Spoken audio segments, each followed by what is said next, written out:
It was meant to be a chance for family to reconnect, a home-cooked lunch and a second chance at peace. But within days, it became one of Australia's most shocking food-related mysteries. 3 dead, 1 fighting for life. And one woman at the centre of it all, Erin Patterson.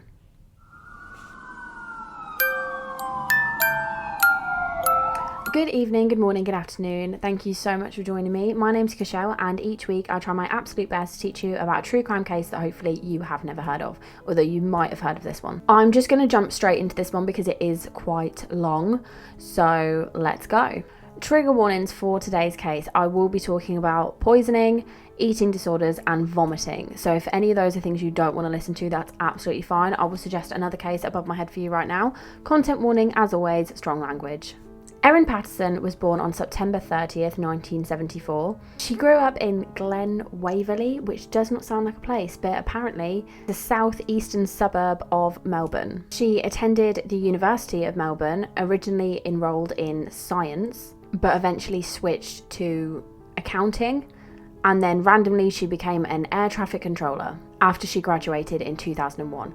I don't think I could be an air traffic controller. She wasn't described by friends and colleagues in the nicest way. She was described as things like blunt, strange, abrasive, aggressive, unpredictable, which are never ways you want to be described as a person. It said when she was working as an air traffic controller, it was unknown when she'd just snap. But I think it's supposed to be like the most stressful job you could possibly have, and I snap at my job, so I can kind of see that. By 2004, she had left being an air traffic controller and she was now an animal management officer for the RSPCA in Australia, and it was at this job she would meet Simon Patterson. He was working as an engineer for a separate company, but they were just in the same building. Their relationship developed over time. They were friends for quite a long time before they eventually got into a relationship. They dated for around 3 years before they ended up getting married in 2007. Erin didn't actually tell her family she was getting married, so none of them were at the wedding, which is very fucking weird. But Simon's family were all there, of course, as they should be. In 2009, they would go on to have their first child together, a little boy. And after they had had their child, Simon's parents came to stay with them for a while just to help them with the transitioning process. In 2014, they had another child. They had a little girl. And after this baby, they decided to move closer to Simon's family so that they could help them out. Things seemed good. Everyone seemed happy. They were quite a close family, so everything just seemed good. They would often have regular family gatherings, and they were quite active in their community. However, over time, tensions started to surface, and this was between Erin's relationship between Simon's parents, Don and Gail Patterson, and also Simon's aunt and uncle. Mainly the aunt, Heather. It said that these tensions were exacerbated by Erin's struggles with her weight and her self-esteem. Over the course of their relationship, Erin and Simon actually separated on several occasions, but in 2015 they decided to split permanently. But they didn't plan to get a divorce, which I think is odd. Maybe they wanted to keep things civil between themselves and the family, and for the kids' sake, I'm really not sure. In late 2022, when Simon was filling out a tax return, he listed himself as single, which now meant that Erin was ineligible for a government child benefit. Simon said this was a mistake by his accountant. It wasn't meant to go like that. He was genuinely sorry. It was an actual accident. It's unknown if this was a genuine accident or not, or if he'd just kind of done this to piss Erin off. But the financial strain that this had now put on Erin contributed to the deterioration of their relationship. By November 2022, Erin had officially moved out of the family home. Although the relationship between Erin and the Patterson family had become strained, she was still trying to keep the relationship. There seemed to be just a lot of bad blood and a lot of tension between everyone. It was a bit awkward, it was a bit uncomfortable. But after they had all gone to church one day, Erin approaches Simon, his mum and dad, so Gail and Don, and his aunt and uncle, Ian and Heather. She said, "I've had some health news and I'd really like to discuss it with all of you over lunch. Come over to my house on whatever day and I'll do us lunch and I'll discuss it with you then." Everyone agreed to this, and it seemed like it was something quite important, and they were a bit worried about what she was going to say. However, the day before the lunch, Simon texted Erin, and this is what he said. "Sorry, I feel too uncomfortable about coming to lunch with you, Mum, Dad, Heather and Ian tomorrow. but I'm happy to talk to you about your health and the implications of that another time if you'd like to discuss it over the phone. Erin then replied to this saying, that's really disappointing. I've spent many hours this week preparing lunch for tomorrow, which has been really exhausting. In light of the issues I'm facing, I've also spent a small fortune on beef. I fillet to make beef Wellingtons because I wanted it to be a special meal, as I may not be able to host a lunch like this again for some time. She then sent him a few more messages, just simply saying, it's important to me that you're all there tomorrow and that I have the conversations I need to have. She then sent another message saying, I hope you'll change your mind. Your parents, Heather and Ian, are coming around 12:30. I hope to see you there. Simon did not respond to these messages, but he did inform his parents that he would not be in attendance. So on Saturday, July 23rd, 2003, Don and Gail Patterson, along with Heather and Ian Wilkinson, are all over at Erin's house having lunch. She had made everyone like individual beef Wellingtons, which initially I thought was odd because you're supposed to have one big one, not all individual ones, but whatever. So she'd made everyone kind of like their own beef Wellington.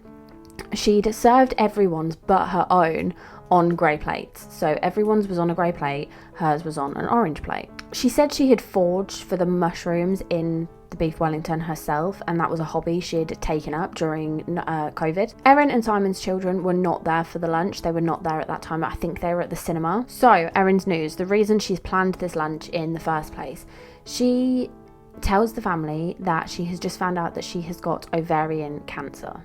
She was going to get treatment for this, it was treatable, but she was having this lunch so she could ask everyone for their help and their assistance basically with everything that's going to be going on, and also with telling her kids what was going on. So they had this conversation, they all finished dinner, they had dessert, they sat, they chatted and everything else, and then they all left for the night. So lunch is done. Around 10 hours later, all 4 guests were now experiencing symptoms of severe poisoning. They all had nausea, vomiting, abdominal pain and diarrhea. They'd all got up in the night to be sick, but Don and Gail were vomiting so violently that they decided they needed to take themselves to hospital. This wasn't a normal level of vomiting, not even like food poisoning level. It was dangerous. So they were obviously admitted to hospital, and everything they were given, they just couldn't keep it down. They couldn't keep anything down. They were both transferred to another hospital for reasons I cannot remember or have neglected to write down,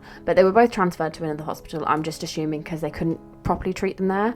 And when Don got there, he was diagnosed with severe organ failure, like liver failure, sorry. Simon, of course, is being kept updated with what is going on with the conditions of his parents and his aunt and uncle, and he is so concerned about Heather and Ian that he actually takes them to hospital himself. The doctors, of course, are a bit miffed. They're trying to work out what the hell is going on, what has happened, how are all of these people, what has happened. Don and Gail are in one hospital and Ian and Heather are in another hospital, but the hospitals are communicating with each other. They were all pretty sure that they had been poisoned, but they didn't know how, what with, when, why, and that's all things they really need to know. The first thing they work out is that all of them had had a beef Wellington, and of course beef Wellingtons include mushrooms. All the symptoms lined up perfectly with mushroom poisoning, or more specifically death cap mushroom poisoning, or if you want to be a really bougie bitch, Amanita phallus.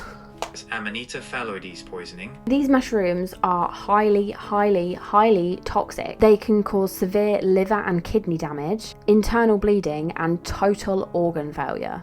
And the doctors were so concerned by this that they called the police. So Erin actually ends up taking herself to hospital. She did ask Simon, he said, fuck off, I'm busy. I've got like 4 family members in the hospital at the minute because of you. No, which is totally fair. But she's saying she's got vomiting and diarrhea, so she takes herself to the hospital. So the doctor who had been treating Heather and Ian was in the right place at the right time. His name was Dr. Chris Webster, and he overhears her kind of checking in. He overhears her name and thinks, oh my god, this is the woman who made the fucking beef Wellingtons. We need to grab her immediately. Not like in arrested way, but she's got death cap mushroom poisoning, you need to get her. And she reacts really bizarrely, and she's just like, don't worry, don't know why I came here, I'm off, I've got things to do, and she just walks off. So the poor doctor is stressed because he's got these other 2 patients. He knows what state they're in and he doesn't want her to get like that. Obviously, he's doing his job. He wants to look out for her. He wants to make her better, and he knows that she's going to be like that in a few hours, or at least he thinks. So he is stressed and he keeps ringing her. He is so concerned about her that he ends up calling the police and asking them to do a welfare check on Erin. Despite everyone's best medical efforts, Don and Gail Patterson and Heather Wilkinson would eventually succumb to their kind of internal injuries and would pass away from the poisoning. Heather was the first to pass. She was too ill to warrant receiving a kidney transplant, and no other treatments did anything for her.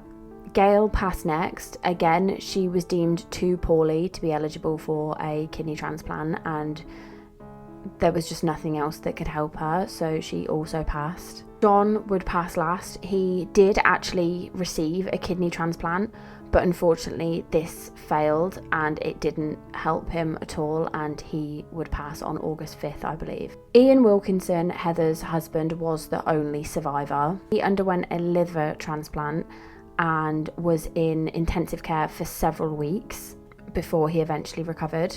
August 31st, Simon would hold a public memorial for his parents. Like, Jesus, the poor guy, having perfectly well fine parents one day and then them both passing within a day of each other must have been horrendous. So of course police are involved in this now. 3 people have died, and the only thing they really have in common apart from being family is that they all had beef Wellington at this woman's house a couple of days before. So initial investigations focused on this being an accidental poisoning. But suspicions quickly started to arise. Erin was quite inconsistent in her stories, and it also looked suspicious that her children were not given any of this meal as well. Erin's story just kept changing. So initially she says that she foraged for the mushrooms and she had no idea what they were, how toxic they were.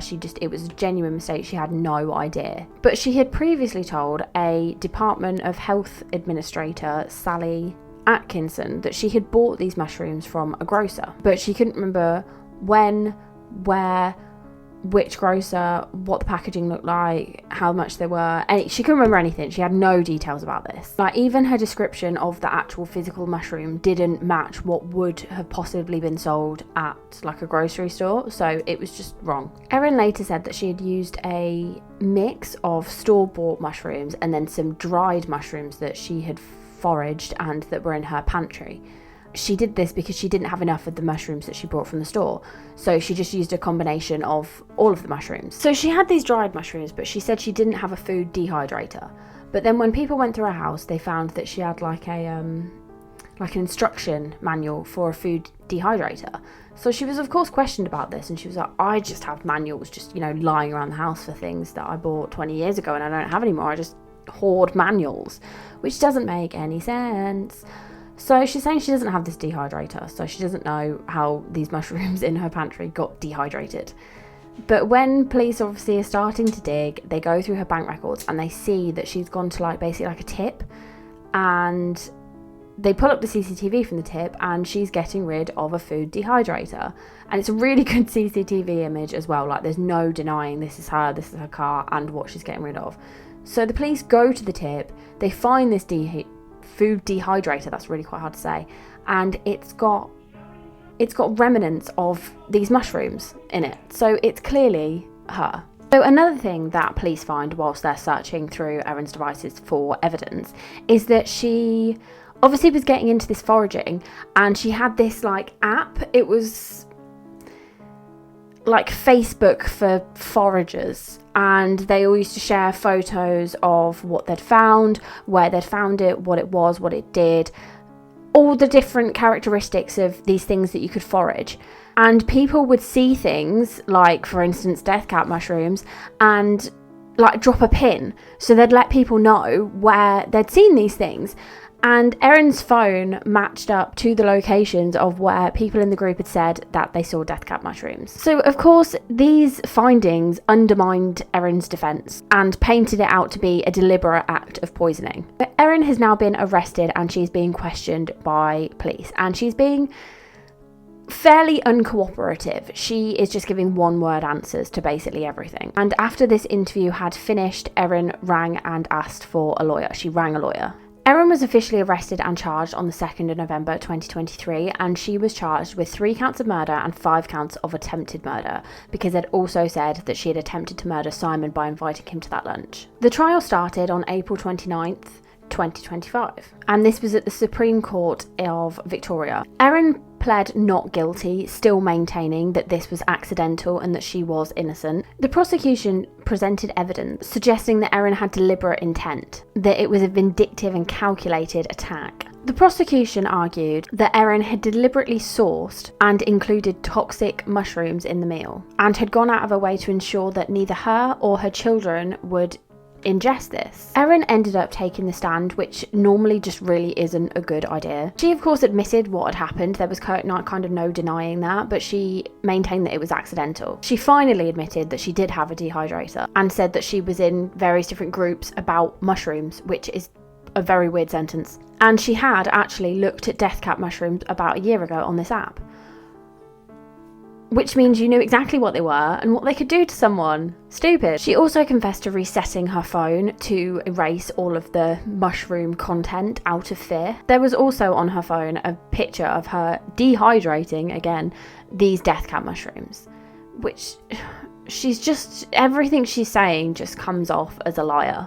And just in case you didn't like her already, this should make you not like her even more so. During her testimony at the trial, she admitted fabricating stories about having cancer. This was to conceal her plans for weight loss surgery, as she had quite a lot of shame about her eating and habit and her body. So yeah, she lied about having cancer, which is just, there's a 7th layer of hell for people who do that. I keep saying I'm not religious and then I keep saying religious things. So any sympathy I did possibly have for this woman has now completely left my body and the building. Erin's explanation for not getting sick goes back to her body image and her body issues that she has and her insecurities.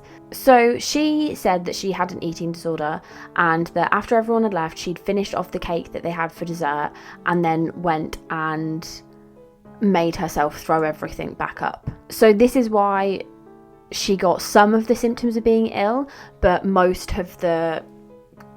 of what she ate had left her body, so this is why she didn't end up anywhere near as ill or dying like everyone else. Any scientists in that can kind of home in on that? As I said, people testifying at their own cases rarely does any good, and I think Erin's especially didn't do her any good. It just kind of painted her out to be a liar. The prosecution just kept poking holes in everything she was saying, and they did it good because she was lying about half the things she said. And like I say, if I was on the jury, as soon as I heard that she'd lied about cancer, guilty. Guilty. Don't care. So while she's on the stand, she did say that she was ill. She had very bad diarrhea, which is what everyone wants to hear about right now, but I'm afraid I'm going to have to talk about it. I'm sorry. So she said she was dropping her kid off at football or something like that, and basically on the way back, she had to pull over and shit on the side of the road, essentially. But she had baby wipes with her, so it was okay. Sorry. And then once she'd got back in her car and kind of sorted herself out, she then took herself to a petrol station, and went to the bathroom there to finish what she was doing and to clean herself, hopefully more thoroughly. The police did look for the investigators, the lawyers, they did look for the evidence for this, and it was true. She's not lying for once. She does go to a petrol station. But there's CCTV, and she is in this bathroom for less than 2 minutes. I don't know if anyone's ever had like food poisoning or just aggressive diarrhea before, but you are not in the bathroom for less than 2 minutes. That's just... And she's kind of walking fine. Like, she doesn't look ill or upset or any emotion that you can think of when you are like that. It's not nice. So she doesn't look like that. Do you know what I mean? Ian, her one surviving victim, took the stand also. He said that Erin, the day of, just seemed normal. There was nothing that kind of raised alarm bells with him. There was nothing out of the ordinary. He did say that she refused any help in the kitchen or anyone to even be in the kitchen with her. Simon also testified against Erin. He mentioned about the plates being different. Obviously he wasn't there, but I believe Heather had told him about the plates. just an interesting kind of little detail that she'd probably just said in like a passing comment, but turned out to be so important. He also said that Erin didn't check in on any of the family members that she had made ill. She didn't text to see how they were getting on, if they were okay. She didn't check in on anyone, and she also didn't attend the service or funerals, which is just so bizarre. Because if you are trying to, I get feeling guilty, but if you are trying to rebuild connections and everything with these people, surely you'd want to make sure they're okay, especially if you're the one who's made them fucking ill. You should be checking on them. Simon also said, I don't know if this was brought up in court or if he just said this separately, that Erin had made him sick from food twice previously, so now he's kind of running his mind back thinking, oh my god, did she try and poison me before? Which I can't speculate. I have no idea. Anything I say or anyone says is purely speculation because there's no way of knowing. Maybe she's just a really terrible cook, or maybe she is really into mushrooms and has been trying to kill him for ages. The defence argued that Erin had no knowledge of the mushrooms' toxicity and the poisoning was a tragic accident. It was just a big mistake. They suggested that Erin's actions were just a series of unfortunate mistakes. They also argued if she wanted to kill them, she could have done it ages ago. I always think that's a weird argument. That's not really... Is that an argument? The trial ended up lasting over 10 weeks with 50 different people testifying. The jury deliberated for several days before reaching a verdict. On July 7th, 2025, Erin Patterson was found guilty on charges of 3 counts of murder and 1 count of attempted murder. They didn't end up pushing for Simon to be in that as well. They just didn't feel like they had enough to kind of get that conviction, so they dropped it. Justice Christopher Beale delivered the sentence, and he noted Erin's lack of remorse and the profound impact on victims' families. The judge emphasised the premeditation and the breach of trust that was required in order to poison family members. On September 8th, 2025, Erin was sentenced to life imprisonment with a non-parole period of 33 years. The sentence was delivered by Justice Christopher Beale, and it was the first televised sentencing in Victoria history, I believe. For the attempted murder of Ian Wilkinson, I sentence you to 25 years imprisonment. For the murder of Heather Wilkinson, I sentence you to life imprisonment. For the murder of Gail Patterson, I sentence you to life imprisonment. For the murder of Don Patterson, I sentence you to life imprisonment. All sentences are to be served concurrently. The total effective sentence is life imprisonment, and I fix a non-parole period of 33 years. I declare that you have served 676 days by way of pre-sentence detention. Finally, and by consent, I make the disposal order sought by the prosecution. Would you please remove Ms. Patterson? Prosecution has already filed an appeal seeking a harsher sentence, arguing that the parole period after 33 years is just inadequate. Erin's legal team have gone on to say that they have plans to appeal both the sentence and the verdict. The Patterson and Wilkinson family have all been devastated by this tragedy, and there's been a lot of shock and disbelief at Erin's actions. And of course, this is highlighted by a deep sense of betrayal. This was a family member. This is someone they loved, someone they trusted, and someone they considered part of their family. Honestly, this case really confuses me because I can't really understand the motive of doing why she did what she did. I don't think it was an accident. I think there is a lot of evidence to prove that it's not, but I'd love to know what you think about it. But yeah, I can't really see a motive. It's kind of like those ones where parents kill the kids to get back at the partner. I don't know if this was just a mad thing to get at Simon for fucking up his tax return. I really cannot see a motive. I do not understand this one at all. But if you can think of anything, or if you've read anything that I have missed, please let me know. I'd love to know. But that is it from this one for today. Thank goodness. That is a long one. And I hope you didn't notice that halfway through, I had dinner and then came back about 2 hours later. So I'm hoping it wasn't too obvious that I look like a different person. Right, so I need a positive thought of the day. I've got another well-known one for you too next week as well. I'm sorry. It's a well-known one, but it's more of a history one. We're doing Lizzie Borden next week, so that I'm excited. I just kept seeing it coming up everywhere, and I was like, I really need to do Lizzie Borden. And another well-known one that I actually really would like to do is Eileen Wuornos. So if anyone has any suggestions of well-known cases that you would like me to look at, I am dabbling in well-known. Don't ask me to do Ted Bundy or anyone really well-known. Anyone that's got several Netflix documentaries. I mean, I know Eileen does, but I still feel like people don't know her that well. Oh, positive thought of the day. I'll tell you what, I have a really random positive thought, but I'm planning on getting, well, so this is how it started. I was going to get matching tattoos with my mum, and I managed to kind of like half convince her, and then I thought I'd got her, and then she's yes and no, it depends what fucking day I ask.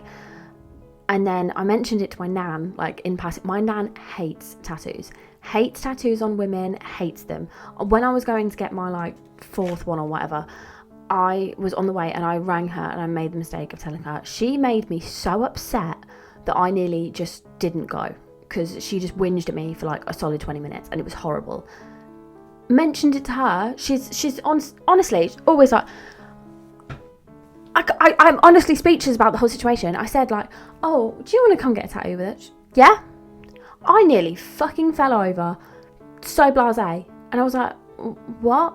And I hadn't even got her drunk. I don't know where it came from. I don't know who possessed my nan, but whoever is in there is still in there, because she's still kind of asking me about this tattoo, and it's absolutely hilarious, because I never thought I would get my nan to get a tattoo, but she is well up for it, and I'm so happy about it. So that's my positive thought of the day, because I'm going to get a tattoo with my nan, because I might not be able to get my mum there, but I'm definitely getting my nan there.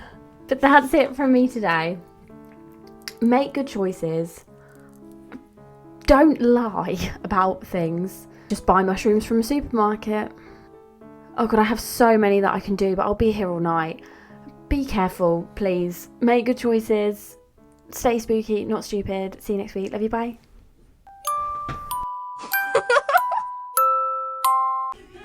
Yes, please. I've got hair in my mouth somewhere. It was meant... Come on, it's the first line. Cook lung, and eat treat. Oh. Erin, is that her name? Fuck. Erin Amanatia Phallus. I'd love a Domino's. Erin herself takes herself. Fuck off, I'm busy. 4 counts of attempted murder. 5 counts of attempted murder. That is the worst way of wording that ever. Presented Erin's guilty to act. They suggested